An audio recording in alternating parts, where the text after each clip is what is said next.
ساتھی لگے کہ جب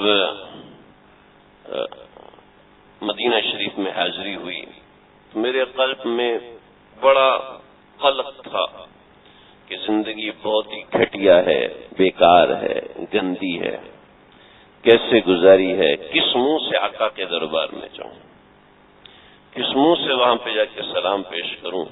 یہاں تو بڑے بڑوں کو جرت نہیں ہوتی، جا کے لوگ جا کے ویڈیوز بناتے ہیں. ویسا میں تو نہیں کہتا حلال اور حرام، میں تو یہ کہتا ہوں کہ جرت کیسے ہوتی ہے وہاں موبائل نکالنے کی ہے بھائی، جرت کیسے ہوتی. میں 2-4 مرتبہ کینٹ میں گیا جمعہ پڑھانے کے لیے، تو وہاں کئی بڑے کرنل اور جنرل ان کے پاس بھی جانا ہوا. میں نے فوجیوں کو دیکھا، ایسے اٹینشن، ایسا لگتا ہے بت کھڑا کیا، اسٹیچو کھڑا ہوا، جسم میں حرکت نہیں، ایسے مضبوط اٹینشن کھڑے، اتنی مضبوط باڈی بنا کے کھڑے کہ ہلنے کا سوال پیدا نہیں ہوتا.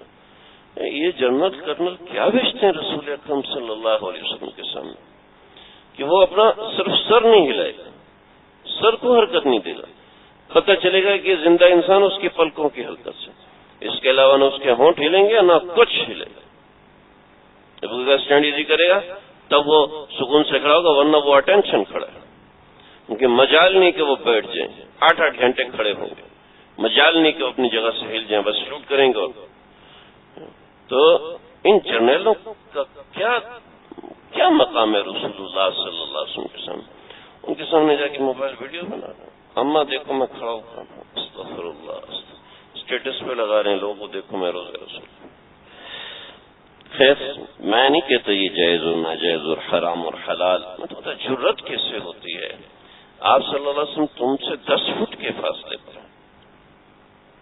خیر کہنے لگے کہ میں وہاں پر جرت نہیں ہوئی حاضر ہونے کی، میں وہاں پر لیٹ گیا. میں لیٹا کیا، زبردستی شاید کسی نے لٹا دیا. کہنے لگے میرے پاس کوئی صاحب آئے اور اس صاحب نے کچھ کہا ہے لیکن دل کی زبان سے کیا، منہ کی زبان سے نہیں بولا.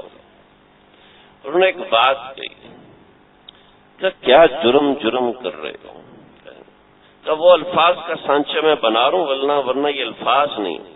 کیا جرم کر رہے ہو؟ ارے وہ تو نفرت کرنا جانتے ہی نہیں ہے، وہ تو پوچھ گچھ کرنا جانتے ہی نہیں ہے، وہ شرمندہ کرنا جانتے ہی نہیں ہے، وہ صرف محبت کرنا جانتے ہیں، صرف محبت کرنا جانتے ہیں، صرف پیار دینا جانتے ہیں، صرف تعلق بنانا جانتے ہیں.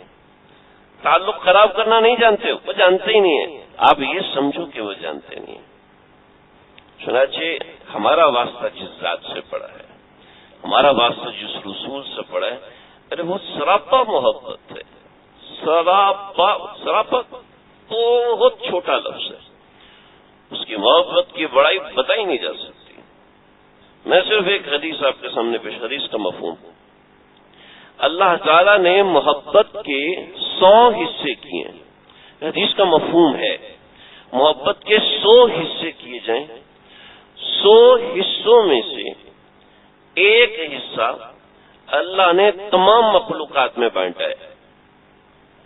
شیر اپنے بچے سے محبت کرتا ہے، چونٹی اپنے انڈے سے، خوراک سے، کھانے سے، پینے سے، انسان اپنی اولاد سے، انسان اپنے آپ سے، اپنی جان سے، اپنی ذات سے، اپنی بیوی سے، اپنے بچوں سے، اپنے رشتہ داروں سے، اپنے جاننے والوں سے، انسان ان سب سے محبت کرتا ہے. وہ محبت کا ایک حصہ ہے، یعنی سارے عالم میں وہ ایک حصہ تقسیم کیا گیا ہے. ایک بلی اپنے بچوں سے محبت کرتی ہے، وہ ایک حصے میں سے کوئی کروڑواں، اربواں، کھربواں حصہ ہے. ہماری گنتی تو ختم ہو جائے. بقیہ 99 حصوں سے اللہ اپنے بندے سے محبت کرتے ہیں.